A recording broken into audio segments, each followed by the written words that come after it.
Was there an Adam? Hey, everybody, this is Harvey Sluggo Wasserman. Welcome you back to the Grassroots Emergency Election Protection Coalition Zoom call. This is number 64, if you can believe it, when I'm 64. Will you still need me? Will you still feed me?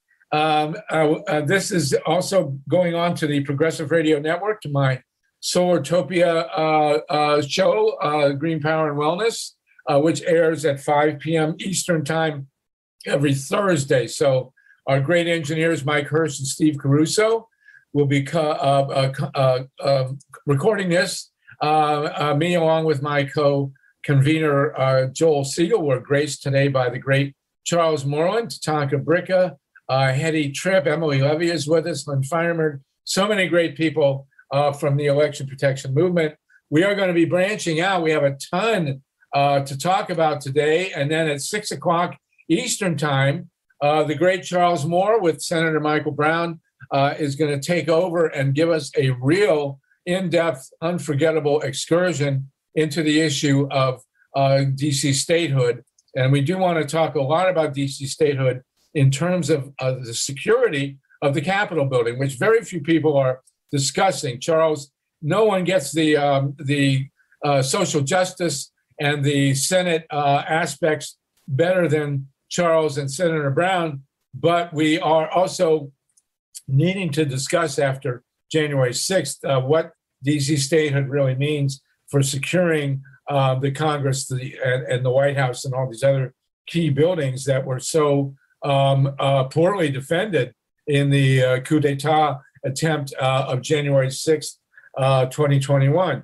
We have 50 people on with us, and behind me, you see people standing in line waiting to vote in Florida. We don't want that to happen again. I don't think they're there right now, but it is a good photograph. So our agenda is really packed today. I want to start with the most current issue, which is the recall in California. I know Justin and many others are in California. All the polls now are showing that Gavin Newsom is going to escape this insanity. He just has to be very glad that Arnold Schwarzenegger is not among the people trying to replace him. One of the interesting facts of the previous recall that got rid of Gray Davis is that Arnold actually wound up getting more votes than Gray Davis did. And one thing the Republicans have been very good at doing is providing utterly unelectable candidates. I mean, the people that are running to replace Gray Davis, I'm sorry, well, there you go. There's a Freudian slip. Gavin Newsom are just really abominable. Tatanka, you are in California. You got a hand up. Are you on the list of potential candidates to replace Gavin Newsom? No, I'm encouraging people to vote no. And to get that in, because the polls only talk about how many people voice their opinion for yes or no. They don't talk about turnout, and Republicans generally turn out and Democrats generally don't. So the turnout is really, really important. Today and tomorrow, if you haven't voted no on the recall to prevent the undemocratic coup d'etat, do so. Right. I always say that I am probably one of the very few Californians to cast an absentee ballot from New Jersey, but I did it. So there we go. James Fukuda, good to see you with us. And we're up to, what do we got here, 52 people. So anybody else have anything to say about the recall? I hope they get rid of that recall. I mean, it's really outrageous that you can get rid of a governor with 49% of the vote and elect one with 5% of the vote. Emily Levy and then Justin LeBlanc. Emily? Thanks for giving me a chance to speak here. So the turnout is absolutely essential. I totally agree with Tatanka about that. And it's important to make sure the people that you know are casting their votes as well. I was part of a group of people who met with California's Secretary of State last week, including Harry Hursty and Philip Stark, to encourage her to do a risk limiting audit of this election because of the increased security risk because of Dominican's election management system That's being, another Freudian slip there is Diebold. I don't think I can blame Freud for that one. Being released onto the internet, which hopefully you all know about by now. She has said that that's not possible to do. And we've followed up with some other recommendations about strengthening audits so that if this election is manipulated, it can be caught. Another thing that's really important is that people, and we don't know if she's going to do that or not. Another thing that's really important is that people help monitor the elections by going to their county election office anytime between now and when the election is certified and watching the procedures to make sure they're being done well and done fairly. We have a bunch of training materials about that in Scrutineer's membership website. So if any of you are interested in doing that and don't know how, come check out scrutineers.org and join us. And inside there's a bunch of training materials that people can use. Thank you for that, Emily. We know your work is extremely professional, and Ray Lutz is also on the call, has done a lot of that work. Justin LeBlanc, then Mary, then Jerry Tobe, and then we'll have to move on because we got a lot to cover. Justin. Yep. I'll let Ray cover a bit more about the auditing and the machines, both during and after the actual ballots are cast. But my specific thing is on turnout. And I wanted to say that I was on the call with Tatanka and Dolores Huerta these past few weeks. They've been encouraging folks to get out on the freeway overpasses and hold up as many signs as they can. Stop the Republican recall. Excuse me, we're not partisan. Stop the end of, but anyway, get the turnout here. And so I've been doing that today. I would have put that in my picture, but my phone won't let me. Okay. Thank you, Mary, and then Jerry, and then Ray, and then we'll move on. Go ahead, Mary, real quick. What concerns me about the recount is I've noticed, being a person that's lived in all the lower 48 states, that some states like Maine, Florida, New York, California, Arizona are what they call test states. And so I'm concerned that they're doing this to test if they can get away with doing it. And then they can use what they learned from this to do the Trump thing. Yeah, absolutely. Very good point. Jerry Toby? Just to let you know, Clean Money Action is mounting a campaign to change the rules of the recall in California. They should. Yeah, absolutely. Thank you for that, Jerry. Put that in. If you have a link for that group, put it in the chat, please.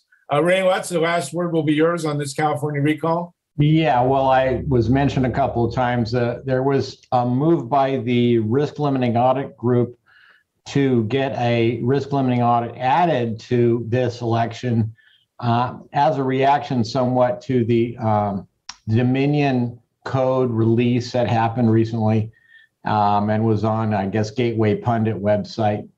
That actually is kind of worse than a lot of the other hacks that we've seen that were just for the machines. This was for the central election management system, the central tabulator. And if somebody got into that, then it would be potentially open it up for other kinds of bad actions.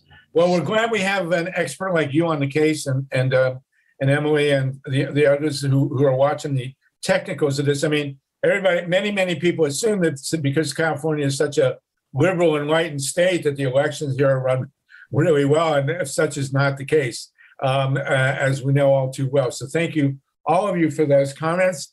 We are opening up our, we have limited mostly these calls to election protection issues, but we are going to open up a bit more as we proceed further. And one of the things I want to talk about very quickly with Cynthia Papermaster, my longtime anti-nuclear co-conspirator, is the case of Julian Assange.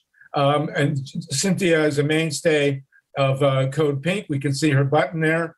Cynthia, what is new with Julian Assange, please? You're muted. Can we unmute you? One thing I've been reading a lot about Julian Assange. He's never been charged with anything in the United States. That's weird as anything. I mean, there are no, to my understanding, there are no pending charges against Julian Assange. That's not true.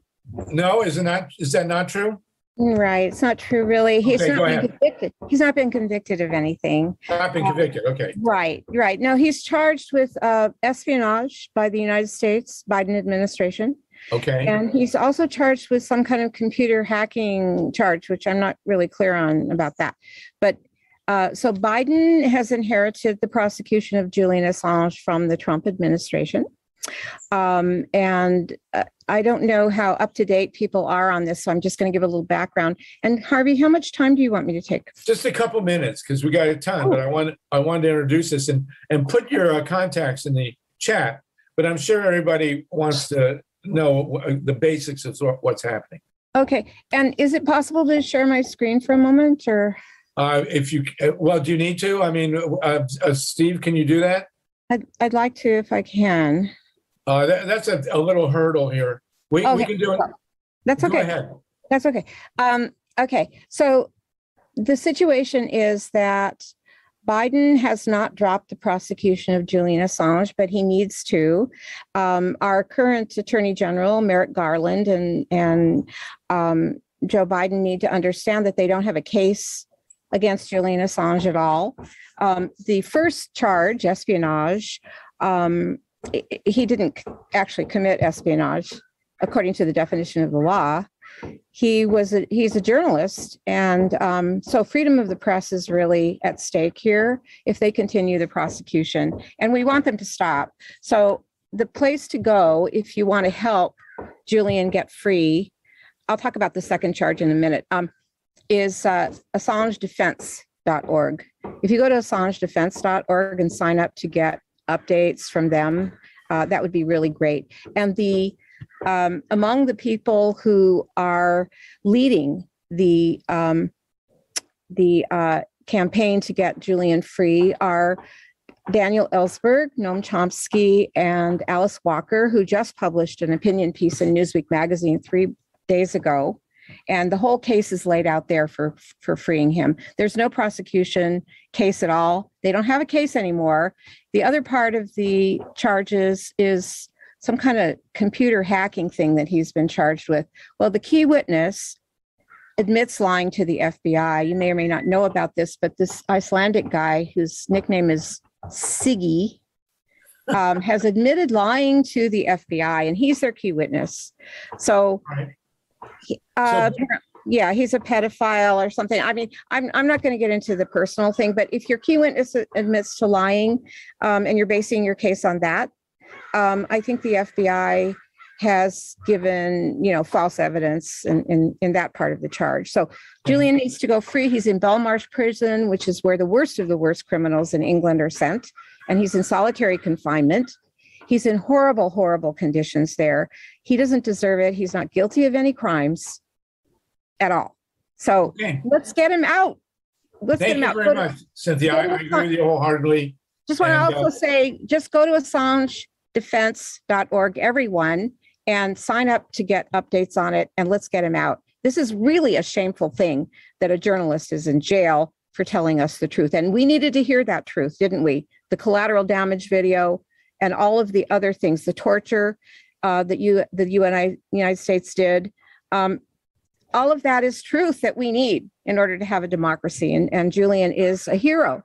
He's been nominated for a Nobel Prize for that. And so thank you very much for letting me say this. Well, I hope he wins the Nobel Prize. And unlike Bob Dylan, I hope he's free to go pick it up in Norway. Right. So thank you very much for that.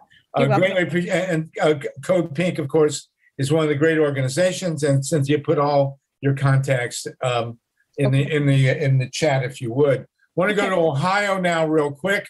Ohio actually has a anti-gerrymandering law that requires the approval of redistricting by a couple of Democrats. And Steve Caruso is on the line. We were posting in the chat, Steve, if you can, that Cincinnati Enquirer article. The Republicans in Ohio have just come in with a redistricting plan that is the epitome of gerrymandering. It's just an outrageous plan designed to entrench Republican control of the state for the next 10 years at least. And but there is a potential recourse. It's not as good as in Michigan. I do want to say that if Arnold Schwarzenegger's son had gone to Ohio State instead of the University of Michigan, Ohio would probably have a better gerrymandering law. But as it turns out, it's not too good.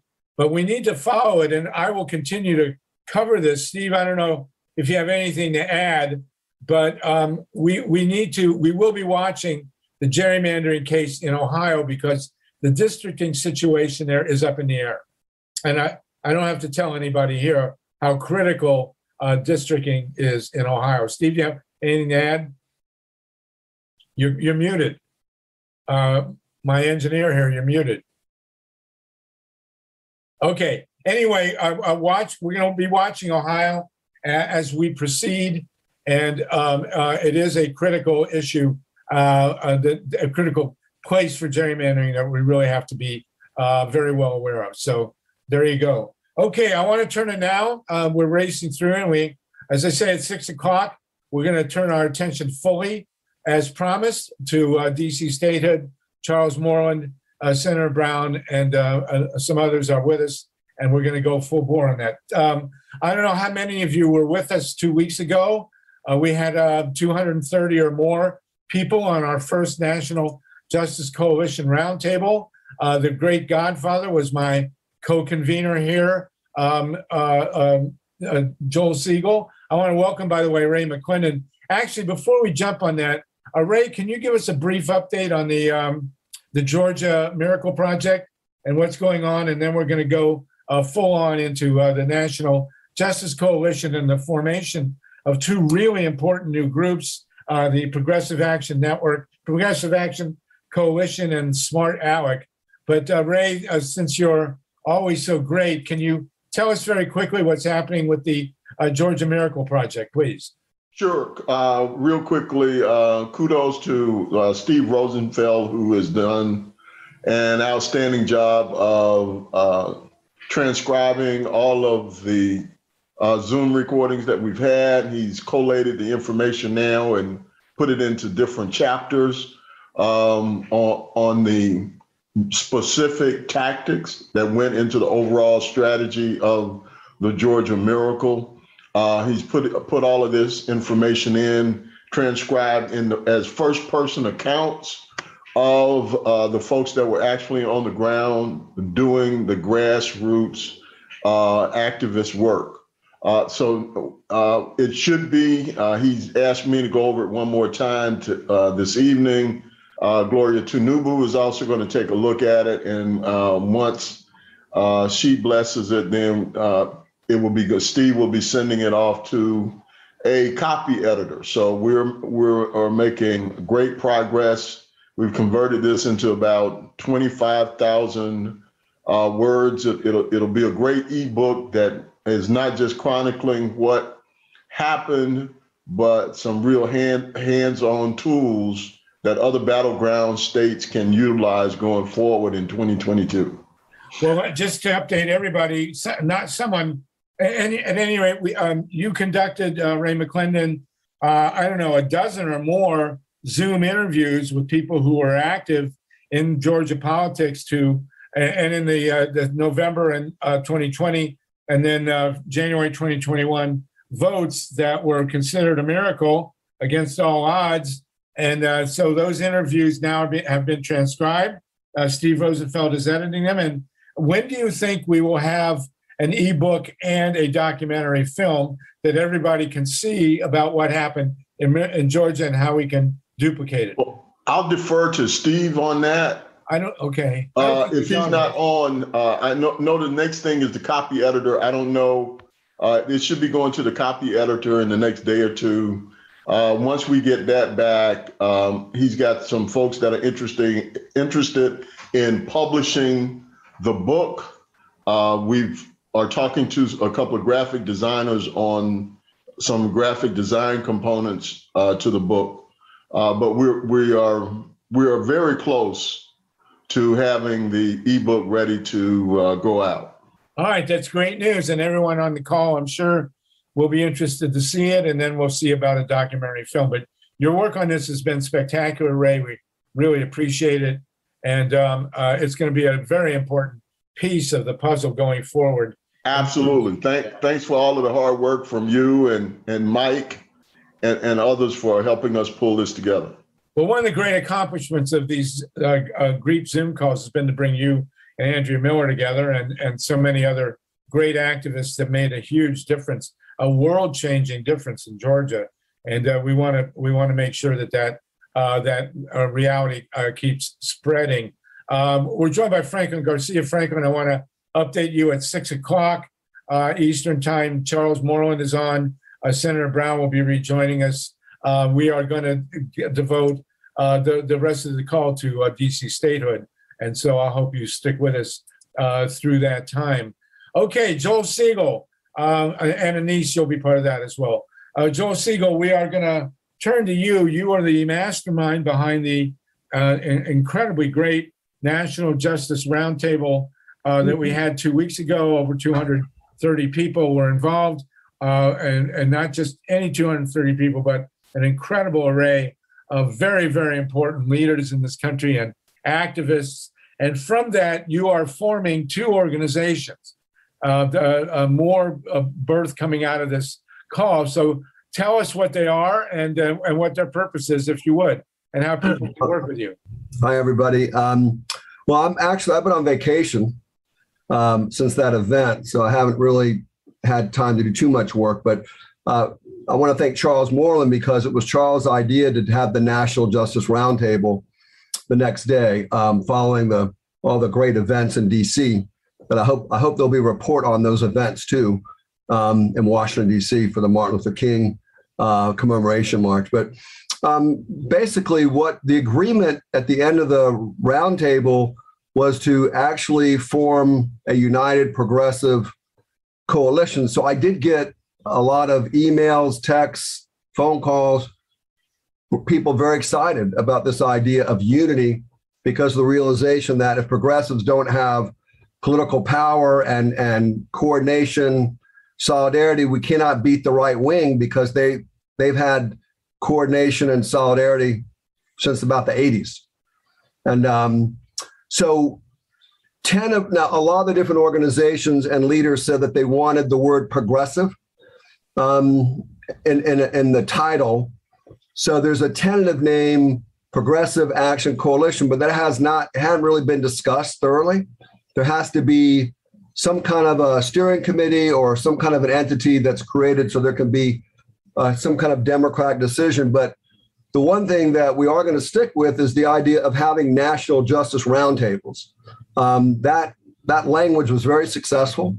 So there will be probably some kind of an entity that has the word progressive and coalition that will sponsor national justice roundtables on a regular basis. All that being said, what has come out of that incredible 5-hour Zoom, and I want to thank Mike and Steve Caruso and Sluggo, you did a great job and moderating it, was something that I've never seen in all the years that I've worked in the progressive movement. And that was an agreement to work in a coalition.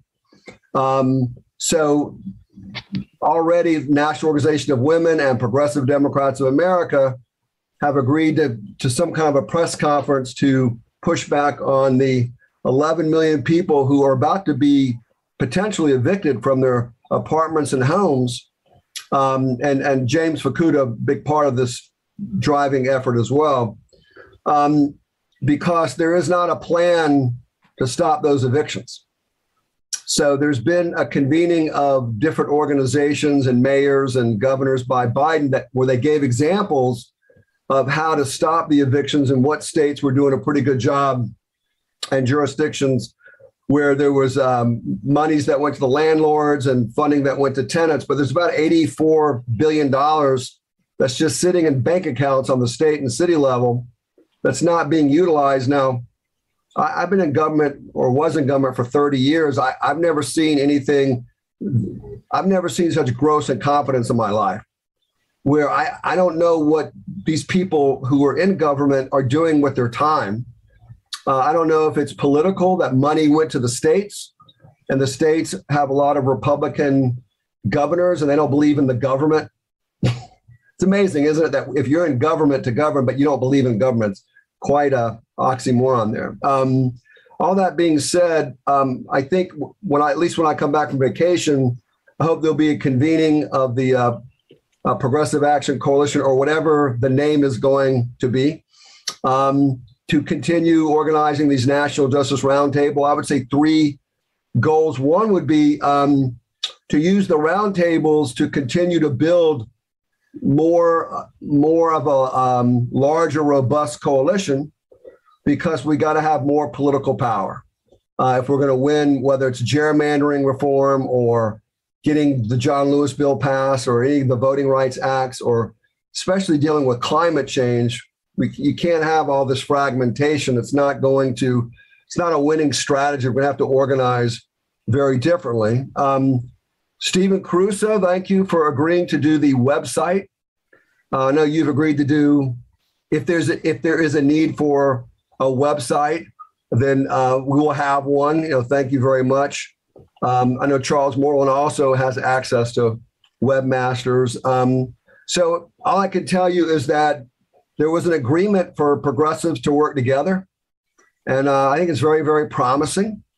And I think it's going to really be quite successful. It is going to take a lot of organizing, because most people will agree to get out of their silos, but then go right back into their silos. But I know you want to talk about the Joe Manchin and the Voting Rights Act, right? That's good. So what you're going to do with Joel's immense political experience and leadership is to pull together a unified progressive coalition of all our different groups: environmental, voter rights, poverty, homelessness, DC statehood, anti-military, feminism, women's rights, all the great groups that can be coordinated. Well, we have with us National Organization for Women.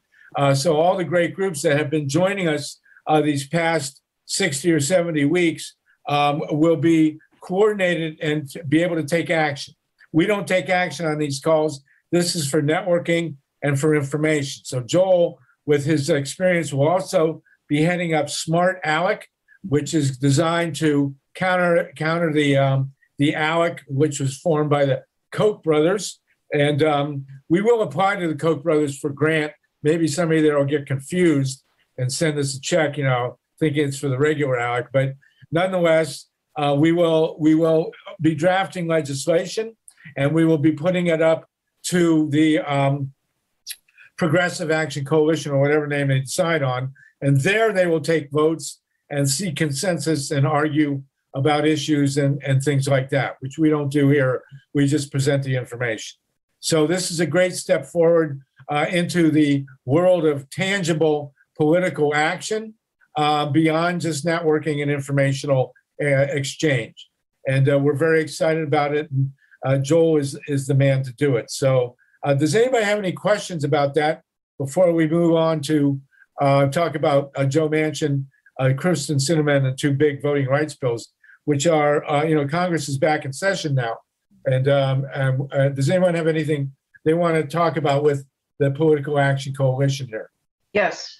Okay, go for it. Julie. I am very grateful. I have a really burning question I have to ask you. Yes, I'm grateful for the coalition's support for women's rights. Wait. Before you proceed, Julie, this is critical. Is it Wiener or Weiner? Weiner. Oh, okay. Thank you for asking. It doesn't matter. I answered both. Okay.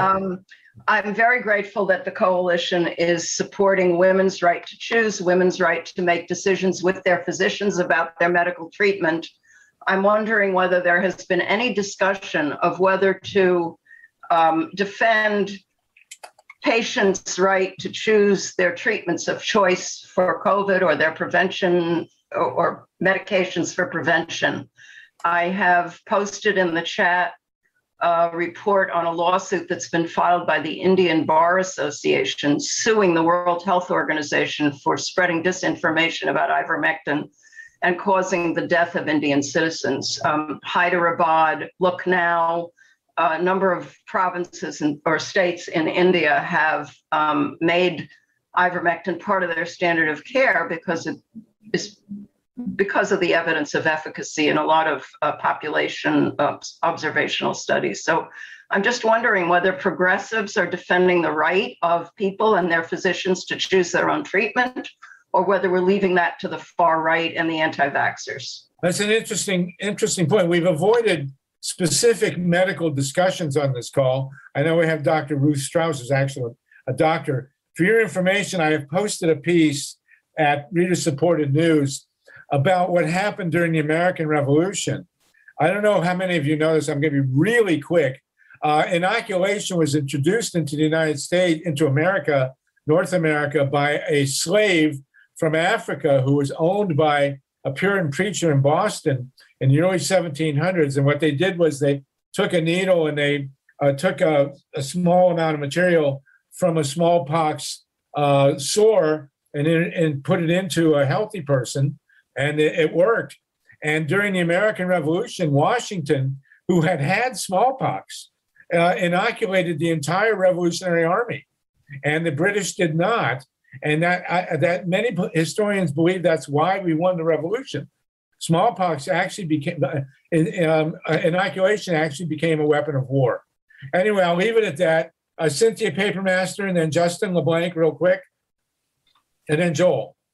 Cynthia, you're muted. I wanted to respond to Julie's question. Go for it. Sure. Cynthia, go ahead, Cynthia. Go first. Oh, please. thank you very much. Yeah. So my question has to, and I'm really thrilled to hear there's some coalition forming, although I'd like to call it a network instead. But how are you determining who to reach out to and who is in charge of that? I don't know anything about it, and I'd love to. Thank you. Joel's in charge. Excuse me. Joel. What? Joel is going to be and his steering committee. So, Joel, how are you determining who to invite? or not? That's not really my question. Will you invite? No, that's a good question. It's a very good question. Well, okay, thank you. Sure. Like I said, I've been on vacation, so I haven't really been even thinking about. All I've been doing is playing my bass guitar at Monday nights at a jazz club. Okay. And hanging out with my mother and eating her chicken soup and matzo ball soup. But I think, the design would be to build a steering committee with organizations and leaders that really want to be a part of this coalition or network. I'm not a big believer in small. I led the universal healthcare effort in Congress, and I believe in big, badass. Oh, I'm not supposed to. No. Sorry. Go ahead. Go ahead. You did it. It's okay. Oh, sorry. That's a 3-letter word. All right. It'll resemble most coalitions throughout progressive history that actually had enough power to defeat the far right wing or conservative. That wasn't my question, though, Joel. My question was the process for how are you reaching out? Can we help? Can we help in some way? Or yeah. Oh no. My answer was I haven't started even thinking about it, but now that you're getting me to think about it, no. My answer was to get as many organizations who are progressive to agree to be part of the coalition. And we'd have to, I've been doing this a long time. You got to be very careful about who you choose. Well, I can guarantee you that Code Pink will be invited. And what about the California Progressive Alliance, for example? It sounds good to me. One thing that we could do through the chat would be for people to, to suggest names of organizations that they know of. Okay. Yeah, it would be one great. Okay.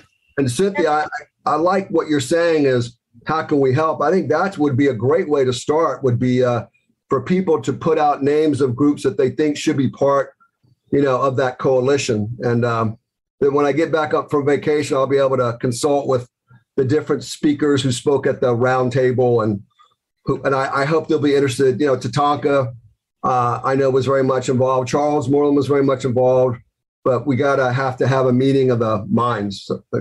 And more women.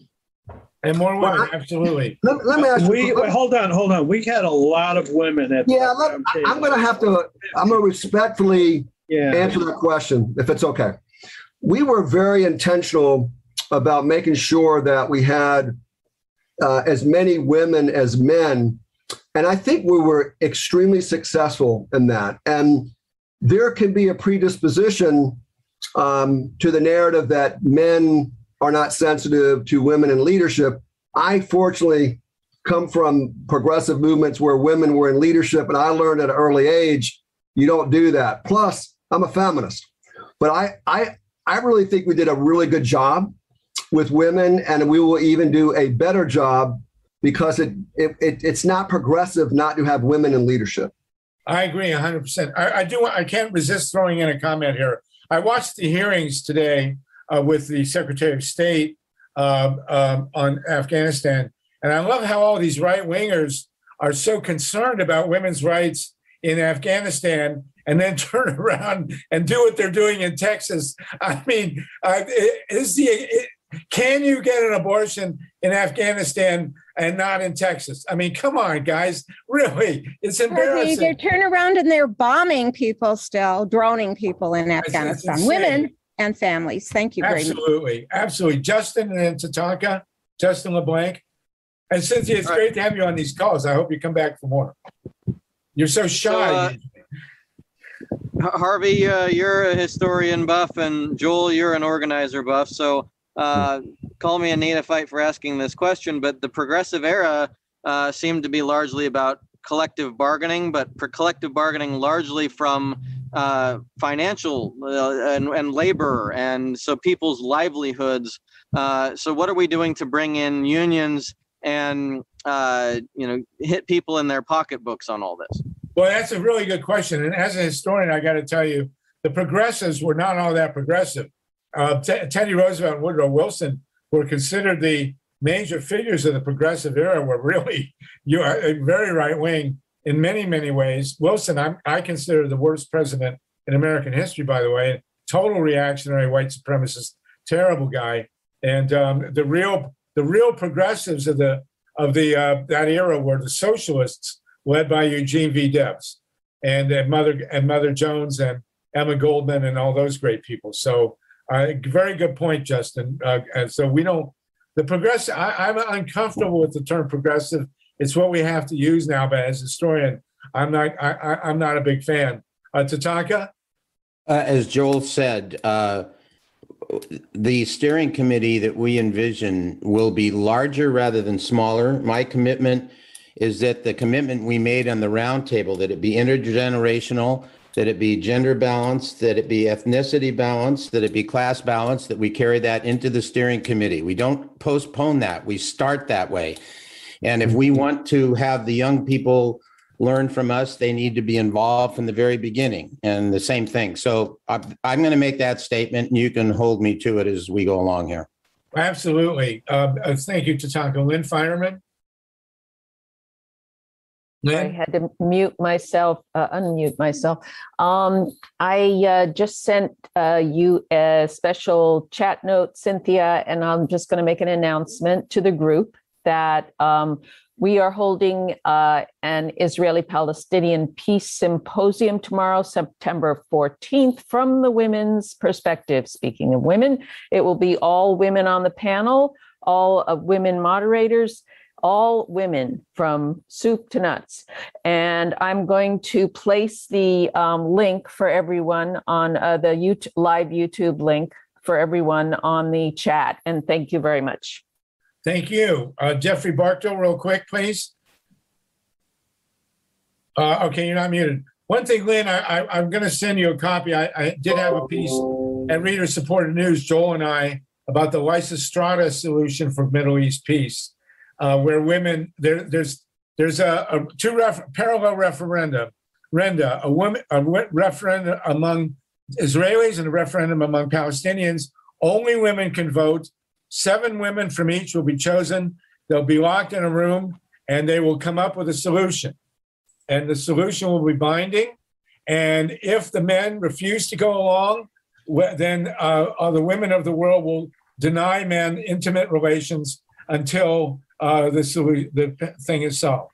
Only women, they talk about, I never discuss Israel, who did this. 99% of the violence in Israel and everywhere else in the world is committed by men. And only women are going to solve the problem of war and peace. And so, and that should start with Israel and Palestine. So that's my solution, whatever it's worth. Jeffrey, real quickly, please. And then we're going to move on to the current situation with the voter protection bills, and then we're going to go to DC statehood. Jeffrey? All right, we're not hearing you, Jeffrey. Sorry, so that was go wrong. For it. Just go. What do you got? So how do we exactly? Oh, I forgot my question. Okay, next time we'll give you all the leeway you need. So, Joel, you are also a major figure in terms of national legislation. Can you give us it appears that Joe Manchin is softening on the voter protection bills and the John Lewis Act and the For the People Act. And the big question everybody's asking, if he agrees to one or both of the voter protection acts, how is he going to square support for the filibuster? Yeah, I did research this afternoon. Just to put this in context, so 18 states have passed 30 new laws to make it harder for Black people to vote and Native Americans and students. The only way to pass the two bills, especially the John Lewis Act, is to eliminate the filibuster. There's just no other way to pass those bills. If you don't eliminate the filibuster or do a carve out, neither of the bills tragically will be passed. So Senator Lisa Murkowski, who's a Republican, is the only Republican who supports the John Lewis bill. Now, this is a departure from the past where Republicans, in a consensus manner for years, supported pre-clearance and the 1965 Civil Rights Voting Act. So what we're seeing is a very, very radical kind of white nationalist, right-wing shift in the, and I'm going to use the word white nationalist because I think we're going to have to start using the word white nationalism because that's what it is. If you don't want Black people to vote or Indians, that's white nationalism, right? So white men are saying that they don't want Black people to vote. Well, why is that? Because they want to win their elections. That's what so much of this is about, is power and winning elections. Now, the other point I want to make is that Sinema and Manchin have both said that they're opposed to a carve-out and they're opposed to filibuster reform. This is really, really serious. Now, let me give you some good news. Then we'll talk a little bit about what I think are action steps that progressives can do. Number one is Manchin has agreed to a version of the John Lewis bill. It's just watered down. At one point, he said he wanted 50 states to be able to have pre-clearance. But now what he's saying is that he doesn't want to, he wants the courts to have more jurisdiction over pre-clearance provisions than, let's say, the Attorney General, which makes absolutely no sense whatsoever. I'm not going to go into too much detail about what he does support. He does support nonpartisan gerrymandering. But at the end of the day, here's where we're going to have a national discussion that we have not had because of fragmentation and the siloization of the progressive movement. We're going to have a discussion on how we're going to win. We cannot allow Manchin and Sinema to hijack our democracy and allow Jim Crow white nationalism policies from the Senate to be the law of the land. So we're going to have to discuss a few things. One is a national campaign to get them to pass these bills and support them. And we've had the luxury of having a movement that was kind of, I'm not being sarcastic or cynical, I'm just trying to be academic based on what I'm saying, is we basically have a campaign that's been online and people do, like what I call click activism, where you click a mouse and you put something on Facebook or people watch MSNBC, but we're going to have to go back old school to different tactics of how do you move recalcitrant elected officials to do the right thing. Well, what works in the past? Civil disobedience would be one. There got to be TV commercials. 3, there has to be dignitaries and celebrities that got, especially African-American, that got to be recruited to speak up and speak out, because we're at a point where you have to shame these people. That's the only way it's going to work is to shame them. When we were stuck on global AIDS, when I was working for John Conyers, I brought in Bono from U2 through the Progressive Caucus and John Conyers, because I knew that George W. Bush and his administration couldn't run away from Bono. He had too much power. And our theory of change was very successful. We got 60 organizations to form a Global AIDS Alliance, which I was the co-founder of. We brought in Bono. We reversed the Bush administration. We're going to have to go back to look at what Martin King did without the internet and the whole civil rights movement. We're going to have to go back to those tactics: marches, civil disobedience, press conferences. We're going to have to flood Manchin and Sinema with phone calls.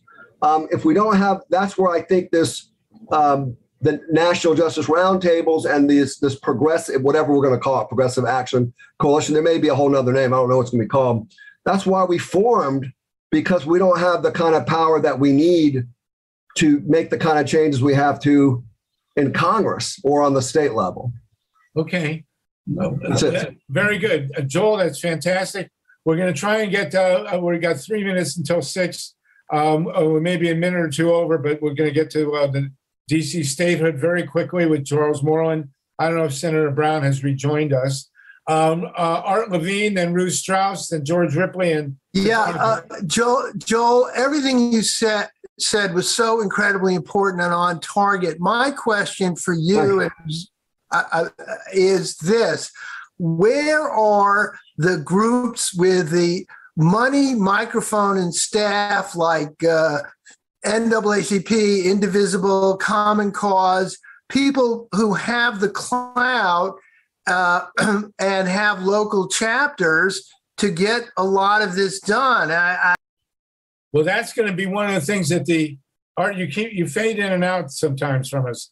Oh yeah, that's going to be one of the things that the Progressive Action Coalition is going to do. Right. So my big question and suggestion is to keep in mind how to bring in the big boys with the money, the microphone, the staff, and the resources to do what you're doing.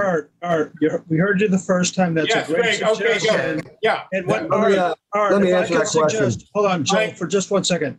Art, if you could contact them and tell them that you'd like them to do that, that'd be really helpful. We're doing that too. But they'll listen to you just like they'll listen to other people. Yeah, Art, you have a lot of clout, Art. So let me answer Art's question. Art, listen, we're down to really close to here. We did promise to go into DC statehood. We'll go over 5 minutes and then we'll 30 seconds. 30 seconds. Art is right. Art, what these organizations have done successfully, they have raised the issue to priority status because they have the money, the microphone. But what we've also learned is that alone, they are not capable of doing it. And that's because the voter rights movement and the election protection movement in and of itself is not large enough. It doesn't have the critical mass that's needed to make those changes. But hopefully what we'll be able to do is they'll be the first people that got to be contacted, and then, and say, hey, we got a lot of allies for you, because they're the ones doing all the work. But they can't do it alone. They need more. They need more grassroots. Okay, excellent. I'm going to limit this to 5 minutes at the most, and then we're going to turn it over to Charles Moreland. I don't know if Senator Brown has rejoined us, and we're going to go deep into DC statehood. We'll go Ruth Strauss, George Ripley, and then Tatanka. You'll be the last. Ruth. Yeah. Hi. This is a question from the terminally confused.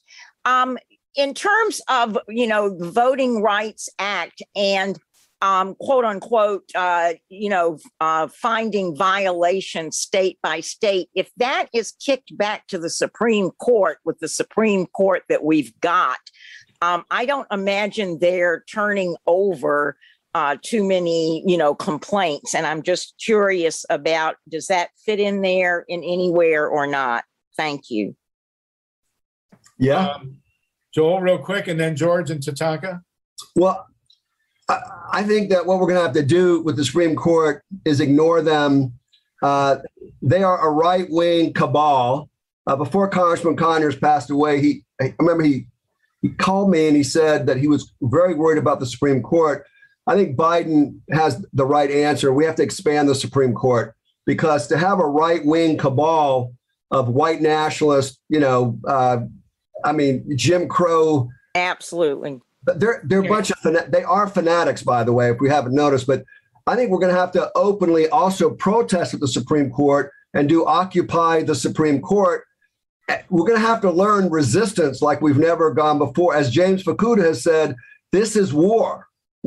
This is a cold civil war that we're at again. It's right versus everybody else. We cannot use the same tactics that we've used before. We're going to have to punch back much more creatively and, than we ever have before. Very good. George Ripley and then Tatanka. Emily Levy earlier in the notes brought up the question of whether or not we're coordinating with the Declaration for American Democracy and the hundreds of organizations that they have in there. Prior to their organization was the Democracy Initiative, which had a lot of unions entrained in their membership. And these are big coalition efforts that the membership includes the heavy hitters, the major groups. Absolutely, and all this ties, of course, into DC statehood, which we're going to jump into in a minute. Absolutely. And Joel will be, of course, coordinating with the DC statehood groups. I see we have Franklin Garcia with us. Tatanka? Yeah, to keep this under 60 seconds, I'm going to encourage everyone to stay on to the discussion of DC that Representative Moreland and Senator Brown are going to be heading. But in addition to your list, Joel, especially going after white nationalism, we need to include economic pressure of an economic boycott.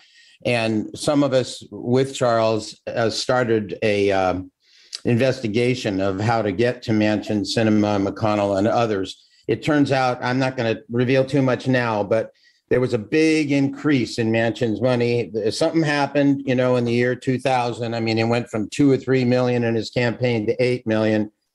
And a lot of it was real estate money, and the same real estate money that went to a lot of people, including McConnell. So we haven't found an easy way. If you do an economic boycott, it's got to be real simple to the American people. We haven't cracked that yet. We haven't cracked how to do it, but that will be in the mix of discussion as well. Absolutely. Absolutely. Okay, we're going to resume with this next week, because I'm sure it's still going to be rolling. This is as big as it gets now, these two bills. We'll have an outcome to discuss in California. There'll be more to talk about from Ohio. But the big news will be the continued formation of this Progressive Action Coalition, the SmartALEC. We will definitely have a National Justice Coalition roundtable in January. We're going to do those at least every 4 months, maybe every 3. But there is definitely the second Monday of January of 2022, there will be a National Justice Coalition roundtable, and that all this will be part of it. So this is very exciting. Thank you, or as they say in the trade, mazel tov, on the formation of this group, and we're going to move ahead with it. Okay, and it's a very big deal. Yes, okay. One thing real quick. I've been putting in the chat, there's a link that will allow people to contact their senators. The Senate is back in town, and Chuck Schumer has pledged to address the filibuster, and Joe Biden has pledged to address the filibuster. And unless we get that filibuster either eliminated or a carve out, we're not going to be able to get the voting rights legislation through, and we're not going to get DC statehood. And I'm saying that as a kind of a segue to our next panel, but they're very well aware of that too. So, so everybody, if you just check in the chat, unless you're on the phone, check on the chat if you can, and send an email to both of your senators, and then you'll get an email explaining how to call their offices. And it's very important that you do both. All right. Thank you for that, Mike. Okay, now what we're going to do here, and I'm as fascinated by DC statehood as everybody else is. So we are introducing a second recording. The first recording is going to carry us all the way through 6:40 Eastern time. This second recording is going to start now, and it will be specifically for DC statehood and will be available to Senator Brown, Representative Moreland, and the rest of the DC statehood action group. So in this time of here at the Grassroots Emergency Election Protection Coalition, we have spent many times talking about DC statehood. This is the first time we'll do a completely dedicated hour. This will go into our usual lasagna hour where we just sit around and chat. It will be totally coordinated now and recorded. So the 4-letter word ban is still in place. And sorry about that. Darn, as they say. But we are graced by 2, 3, 4 magnificent activists, Representative Charles Moreland, Senator Michael Brown, Franklin Garcia, and Anise Jenkins. And this is going to, new focus has come in on DC statehood, not only because for the justice issues and the question of the Senate, but also the ability to physically protect the Capitol, which was nobody talked much about until January 6th, but which we have to think about now. So without further ado, I'm going to turn this over to the great Charles Moreland, who has been one of our co-organizers, co-conveners on so much of what's gone on for the past 64 GREEP calls.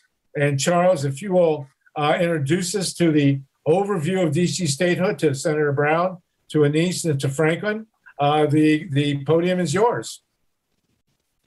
Thank you. Thank you so very much, Harvey. We do have Anise Jenkins on the line. Anise Jenkins is the heart and soul of DC statehood, along with the Honorable Senator Michael Brown and the Honorable Franklin Garcia.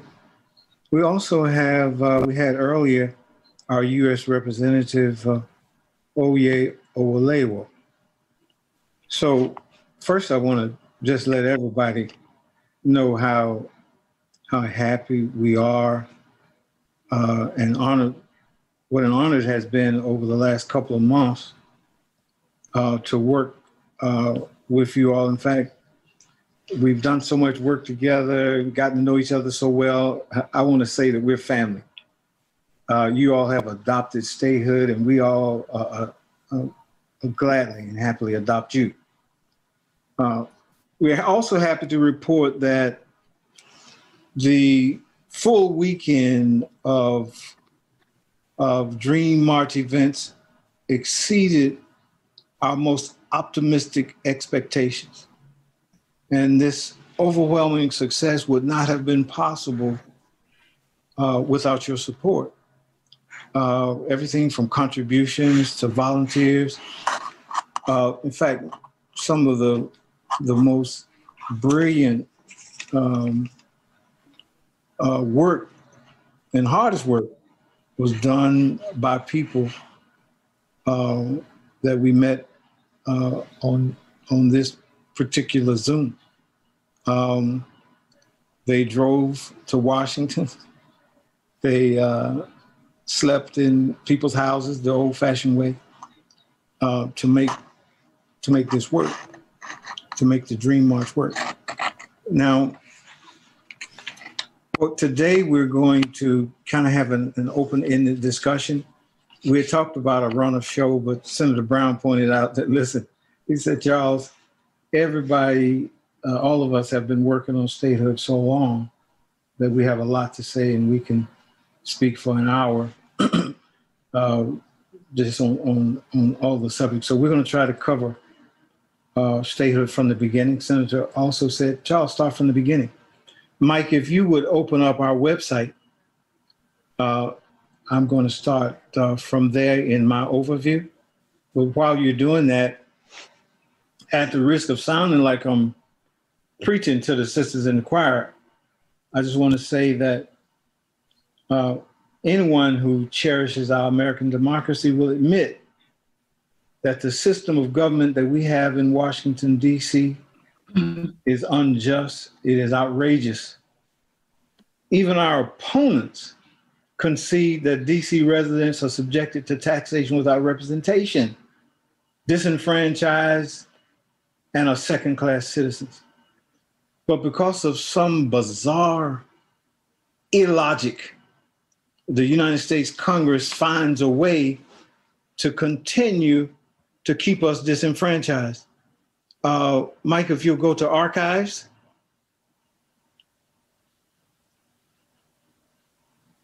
And scroll down. And right there, you'll see, go back up to where you see indigenous people.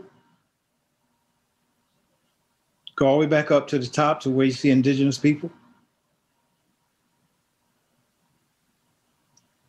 Keep going back up, back up. There you go, back up, there you go. Indigenous people. When Senator Brown told me to start with a little history of disenfranchisement in Washington, D.C. Well, of course, if you want to talk about the beginning of disenfranchisement in Washington, D.C., you have to start with our indigenous people. And there are some pictures of some negotiations between some members of Congress and indigenous people. The Anacostan tribe inhabited the area now known as Washington, D.C. I happen to live in Anacostia, across from the Anacostia River, in an area called Good Hope, right off of Good Hope Road. Good Hope was one of the last Indian tribes, indigenous tribes, one of the last ones moved out of Washington, D.C. So disenfranchisement in Washington, D.C. Started long before this country was born. And that is one of the reasons why we started all of our events during the Dream March with prayers and offerings from indigenous people. Would you move down? Yeah, we of course started at Freedom Plaza, but I want to talk for a minute about moving forward in terms of the history of disenfranchisement. It's important to know that DC residents, or residents who inhabited the land that is now Washington, D.C., became disenfranchised by what is often referred to as historical accident. The Continental Congress had been running from the Continental soldiers meeting in various states, in New York, and of course in Pennsylvania, because they didn't have the money to pay the Continental Congress. And so there came a time, a date, when the Continental Congress were caught at Independence Hall in Philadelphia, June 20th, 1783. And the soldiers surrounded them and demanded that they get paid. And the Congress didn't have the money, so they called on the Pennsylvania governor to rescue them, and they refused to do it.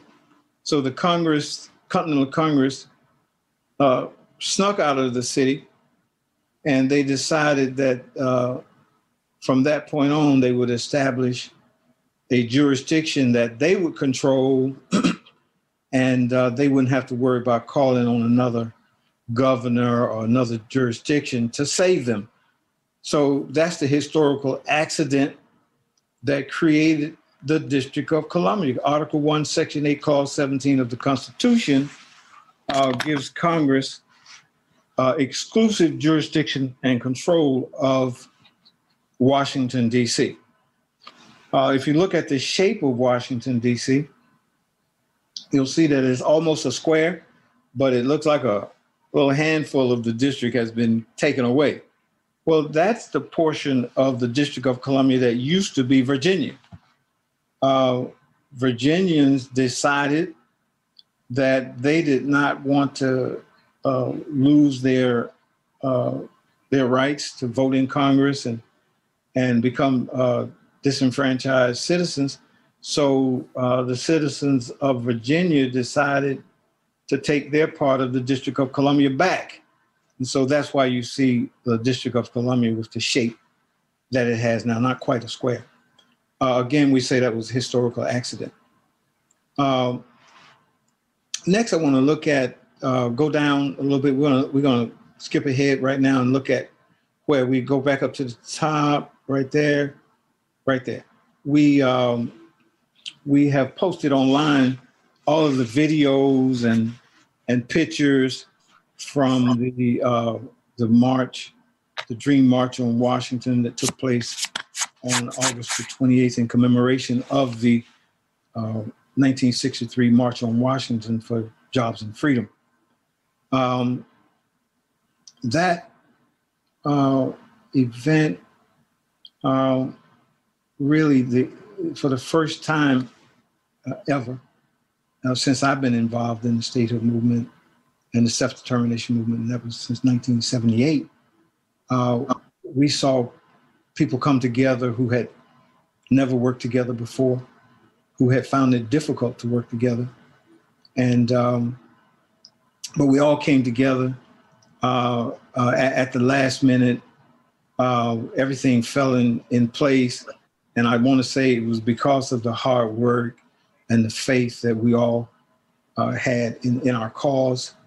And so we're gonna have Senator Brown and Denise Jenkins talk about, you know, the various components and what took place in the movement. And we're also going to have a free discussion about some of the things that are happening in DC.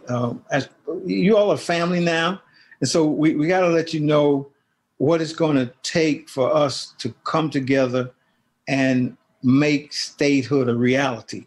Of course, statehood is important, and that statehood has been taken up by progressives and democratic movements across the country, because everybody understands that statehood would give us, DC statehood would give us two progressive, democratic, urban, liberal senators and one United States representative, which is of the utmost importance right now.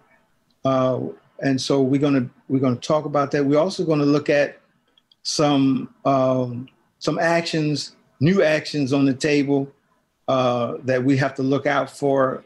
Senator Brown, Anise, and myself, we just had a discussion the other day about looking out for what we consider the incremental approach to justice. And so there's another new incremental bill that's being waived.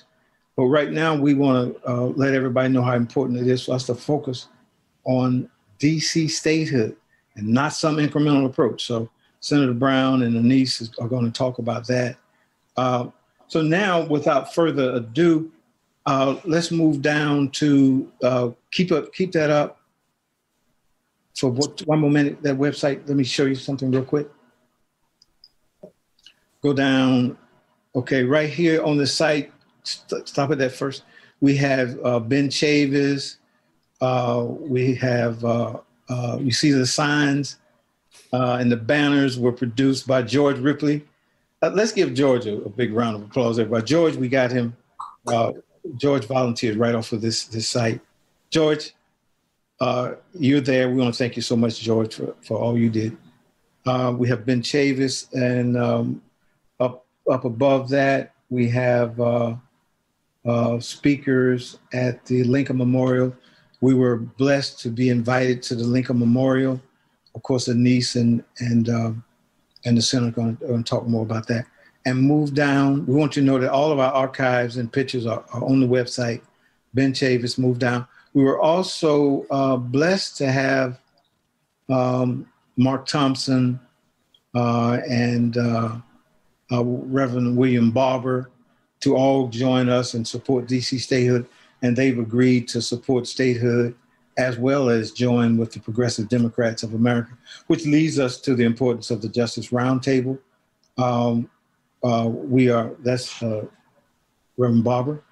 And to the left, far left, you have our Mayor Sharon Pratt Kelly, now Sharon Pratt, and Mayor Muriel Bowser. Without further ado, let me turn it over to Senator Brown. Senator Brown? Thank you, Charles. I don't know how you follow a guy like Charles Moreland, but I'll try my best to give you a good presentation and add to the things that Charles has said, all of which are true, and really give a good outline of where we are today. I want to thank Harvey for inviting us to do this. This is very important to us to get the word out across America, because if we could bestow statehood upon ourselves, we would have done it 200 years ago. But we need the support of people across the nation, and there's something in this for everybody, and I'll talk about that in a minute. But let's start right where Charles started, with the history, a little bit of history. You know, it's funny or coincidental, I guess, that he should bring up the Native Americans, indigenous people, because I work with them. I train them to run for public office. I've worked for a group called Indians List to do that. And, you know, they treat Native Americans very much like they treat the people of the Washington, D.C. They give them land, and we have land. They give them a government, and we now, after Home Rule, 40-some years of Home Rule, have a government. But the federal government remains firmly in control. And that should not be the case, especially in the District of Columbia. You should know that the Philadelphia Mutiny of 1783, which Charles referenced, did not take our right to vote away, did not take our right to representation away. All it did was give Congress absolute control over the District of Columbia. As Charles mentioned, Article 1 of the Constitution says that the Congress of the United States shall have exclusive legislation in all cases whatsoever. And that's very, very, that gives them ultimate control over everything. Believe it or not, our local tax money, we can't spend without their tacit approval. We can't pass a law unless it sits on Capitol Hill for either 30 or 60 legislative days, depending on what kind of law it is. So we can't pass our own laws. And this interferes with our lives all the time. A classic example is when the District of Columbia was fighting the AIDS crisis. We passed a needle exchange bill on the advice of the CDC, because they said that was the best way to control new cases. Every year, Congress for 10 years took the money, our local tax money, out of our appropriations bill, and many people died because of that. And it wasn't until the District of Columbia became the #1 place in America with new AIDS cases that they allowed us to put it back in. And they still added many, many restrictions to it when we did put it back in. So these are things that affect us every day. It's not just ethereal, and it's not just about representation. It's about control over our own destiny. This flies in the face of every principle on which our country was founded. Taxation without representation, which is on our license plates, is a battle cry from the American Revolution, and it's still relevant here in the District of Columbia. It's absolutely crazy. And you know that over the years we've tried everything. So I'm going to explain to you why statehood. We've tried everything. We tried a constitutional amendment, passed both houses of Congress, the House and the Senate, and never got ratified by enough states. Only got 16 states to ratify it. So that failed. We passed a law that would give us a vote in the House of Representatives.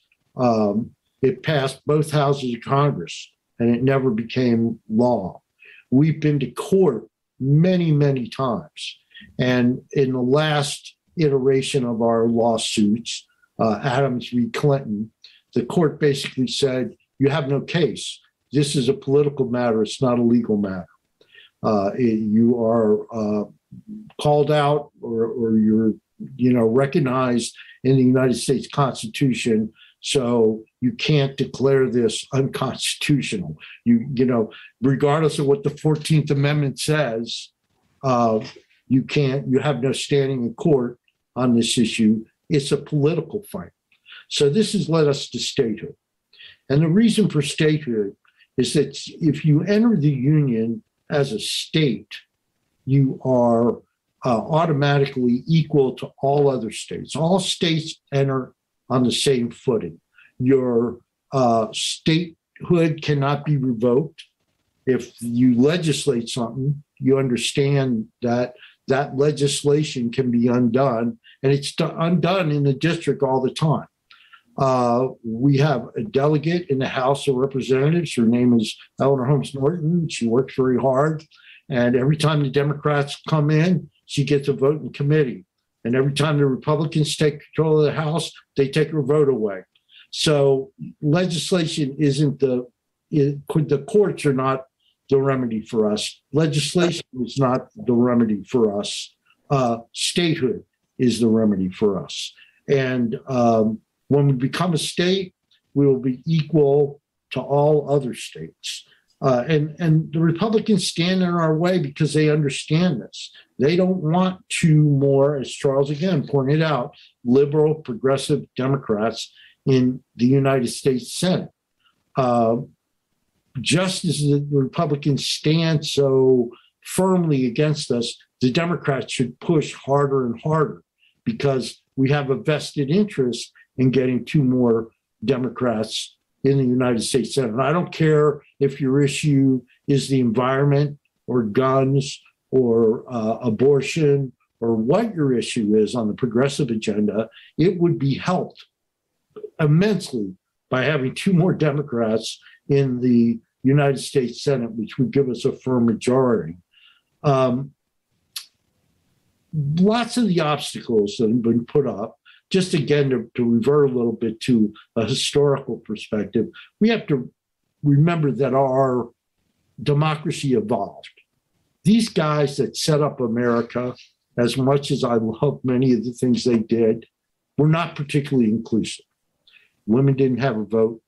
Native Americans didn't have a vote. Indigenous people didn't have a vote. African Americans didn't have a vote. All these groups, even actually people that weren't veterans who weren't landowners, didn't have a vote. So all these groups were left out of our democracy, but they've all been brought back in, with the exception of the people in Washington, D.C. And this is a political anachronism, which may have, in fact, at one time served a purpose, but it no longer serves a purpose. And we have proof of that on January 6th of this year.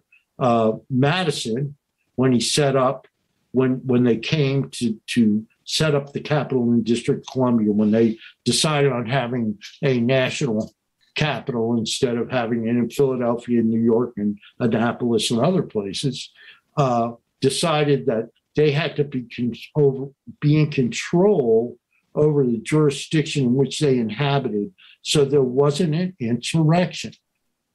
After January 6th, we can see that really doesn't work, does it? So the original argument that set up the District of Columbia, or the Organic Act of 1801, which took away our rights, doesn't really hold, and we have evidence of that, and that needs to be changed.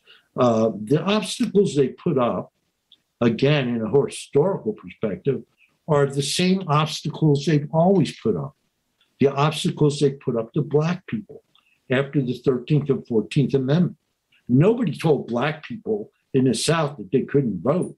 You can vote, you just need to pay a poll tax. You can vote, you just need to take a citizenship test. They're still doing it. You can vote, but you need to show us an ID. And that's what they do in DC. They say, you can have representation, you just need to go back to Maryland. You can have representation, you just need to amend the Constitution. And we all understand these are red herrings, right? The Constitution has only been amended 17 times since it was first passed, because the first 10 amendments to the Constitution were the Bill of Rights. So, and they were done immediately. Meanwhile, there have been 37 states that have entered the Union. So it's obviously easier to become a state than it is to amend the Constitution. The Republicans are very, very aware of this, and that's why they keep on putting up these barriers. So where do we stand now? We have a bill in both houses of Congress. HR 51 has passed on a completely partisan basis, 216 to 208 votes. It's passed the House and it's been handed over to the Senate. You know, in all the statehood bills, there have been several statehood bills in Congress. In all this time in the history of the United States, only one Republican ever, a guy named Wayne Gilchrist from Maryland, ever voted for statehood. We've never had a Republican support the idea beyond Mr. Gilchrist, who's a great guy. So it's passed in the House. What now? It's been handed over to the Senate. We have 46 co-sponsors in the Senate. So we need to get a couple of more Democrats on board before we can pass the bill. But more important than that, which people have already pointed out, we need to either get rid of the filibuster or suspend the rule. That's the only way that's going to happen. And I think that's a good segue into, we only got, I think, 10 or 12 minutes left now, but I think that's a good segue. Let me jump in real quick, Charles. Charles Moreland, Senator Brown, those of you who've tuned in late, we are having a dedicated discussion of DC statehood led by the first U.S. representative and the current U.S. senator from DC, the Douglas Coalition. We're going to go to the top of the hour, or as long as you need. This is being separately videoed and separately recorded. The initial recording of our Grassroots Emergency Election Protection Coalition will turn off in a couple of minutes, and that will be complete. But this is its own dedicated recording. We will convene the Grassroots Emergency Election Protection Coalition next week, next Monday, and the September 20th, be engineered by Mike Hirsch and Steve Caruso, co-convened by Joel Siegel and Harvey Wasserman. And we, those of you who participated, we still have 54 people on the line. This has been great. For those of you who don't know, this is Charles Moreland, is the first elected U.S. representative from D.C. Michael Brown is the current U.S. senator. We're also joined by Franklin Garcia and Anise Jenkins. And you guys are welcome to go to the top of the hour. It's 6:34 now. Go to 7 o'clock, and we're happy to hear whatever you got to say. Okay. I would like to. Thank you. And I'm sorry to interrupt, Charles. Thank you. That was station identification. Thank you so very much. Okay. Thank you. I would like to say that I have been involved in the DC statehood movement since 1997. I didn't know DC wasn't like any other place to live. I was proud to come from DC because it was the nation's capital. I just had to tell my relatives, no, I'm not proud. I'm not proud at all because we can't control our lives. We don't control the money that comes out of our pockets and pays the taxes. I just didn't know this. It's not taught in the schools. It needs to be given to young people. It needs to be a battle that young people are running. I got 5,000 signatures for the needle control bill to control the needle exchange program in DC. And it was introduced in the Congress by Delegate Eleanor Holmes Norton, but it was suppressed. The count of the vote was suppressed by the United States Congress while a friend of mine died from AIDS.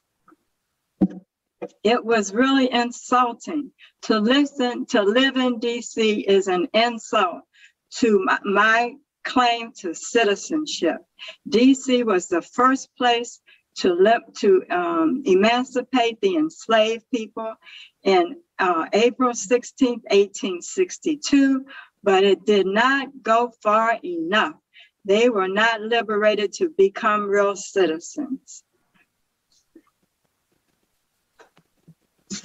Denise, you want to talk for a minute, you and Senator, about a new bill that was introduced for the mayor to have the same authority and power as governors have?